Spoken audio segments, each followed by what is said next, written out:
Red card கண்டிப்பாக இன்றைக்கி வந்து இருக்கா அப்படிங்கிற மாதிரி இப்போ பரபரப்பாக ஒரு நியூஸ் ஒரு பக்கம் வந்து போயிட்டுருக்கு. ஸோ ரெட் கார்டு வந்து கொடுக்க போகிறாங்க அப்படிங்கிற மாதிரியும் வந்து நியூஸ் போயிட்டுருக்குது, பார்க்க முடியுது. அது யாருக்கு அப்படிங்கிறது தெரியல. கம்ருதீன்கா, பார்வதிக்கா, இல்லை கம்ருதீன் பார்வதி 2 பேருக்குமா, இல்லை என்ன மேட்ரு அப்படிங்கிறது தெரியல. பட் இப்போது ஃபர்ஸ்ட் ப்ரோமோ வந்து ரிலீஸ் பண்ணியிருக்காங்க.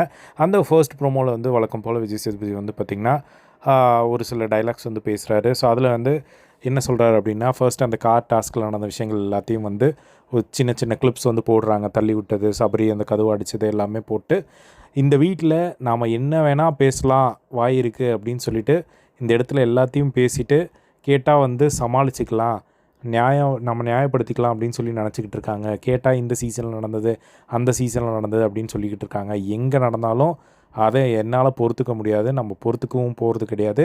இன்றைக்கி அதை பற்றி நம்ம கேட்டுருவோம் அப்படிங்கிற மாதிரி வந்து விஜய் சேதுபதி வந்து அந்த ப்ரோமோவில் வந்து பேசுகிறது வந்து பார்க்க முடியுது. ஸோ இன்றைக்கி அவர் இந்த ஒரு விஷயத்தை எப்படி ஹேண்டில் பண்ணுறாரு அப்படிங்கிறது ரொம்ப முக்கியம்.